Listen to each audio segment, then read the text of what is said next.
Baik, sekarang bagaimana menjelaskan tentang iradah kita di hadapan iradah Allah?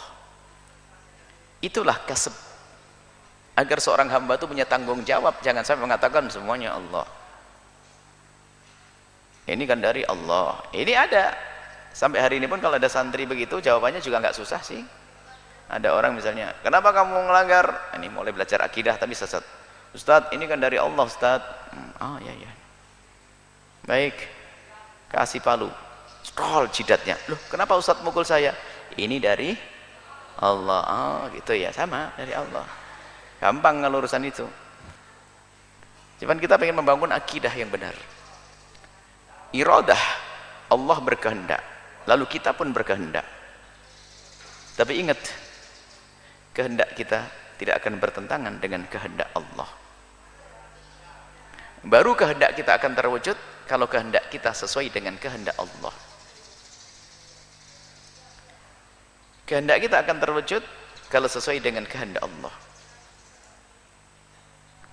Tapi kita harus sadar dulu bahwasanya kadang kehendak ini dicabut oleh Allah. Kadang kehendak kita dicabut oleh Allah loh ya. Mungkin kita pun semuanya pernah merasakan kehendak itu dicabut oleh Allah. Kapan itu? Suka sate, santri? Sate? Enak sate? Nah, pas lagi demam, dikasih sate, ngeleng. Loh, Haji, kemarin ente hobi sate. Nah, kenapa begitu? Kehendaknya sudah dicabut oleh Allah. Terserah sebabnya demam atau ini bukan nggak penting. Yang penting tiba-tiba Allah mencabut kemauan. Ayo ke sana. Haji di sana bagus, enak, tempatnya enak. Enggak. Loh, kenapa enggak? Karena Allah sudah mencabut kehendak kita, iradah kita. Nah sekarang bagaimana iradah kita disambung dengan iradah Allah? Apakah kita punya iradah yang terbebas, bukan iradah Allah? Nah ini syirik, keluar dari iman nanti. Iradah Allah, iradah kita sangat erat dengan iradah Allah. Bagaimana memahamkan tentang iradah ini? Lah ini dibahas oleh ulama dari masa ke masa dengan perdebatan yang panjang sekali. Sampai Syekh Muhammad Said Ramadan Al-Buti itu mengarang satu kitab tebal, Al-Insanu Musayyar Am-Mukhayyar. Orang itu musayyar. Musayyar itu maksudnya nggak bisa berbuat apa-apa seperti Jabriyah, atau mukhayyar boleh berbuat sesuai dengan kehendaknya. Mukhayyar boleh ikhtiar. Sampai diringkas lagi Man huwa Sayyidul Qadar dalam bukunya. Kemudian ulama-ulama yang lain bicara tentang Al-Qadar banyak.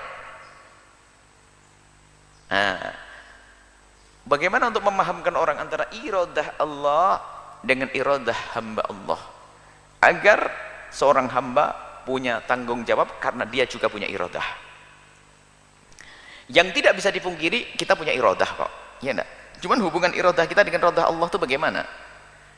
Tidak bisa kita pungkiri kalau kita punya iradah. Kita pengen pergi ke sana, lapar, kita bisa makan, ambil jalan ke sini, itu kan kemauan. Saya pengen, ini iradah, saya mau, saya banyak kemauan kok, saya banyak iradah hari ini. Saya pengen ini, pengen itu, pengen ini, pengen berjuang, pengen bangun pondok, pengen ini, pengen, saya punya kemauan, pengen buat media radio, iradah. Cuman jika iradah kita tidak sesuai dengan iradah Allah, nggak akan. Sekarang sederhana, bagaimana posisi iradah kita di hadapan iradah Allah? Kalimat yang sederhana dihafal dalam 1 menit. Bagaimana iradah kita? Iradah kita dari iradah Allah. Bunyinya begini. Allah yurid, beriradah. Allah yuridu anturida. Allah yuridu anturida faturid. Allah menghendakimu berkehendak, maka engkau berkehendak. Sederhana. Allah menghendakimu, jadi engkau berkehendak karena dikehendaki oleh Allah, maka engkau berkehendak dengan kehendakmu itu. Sehingga kamu punya kehendak, makanya kamu dihukum kalau melakukan keharaman dengan kehendakmu.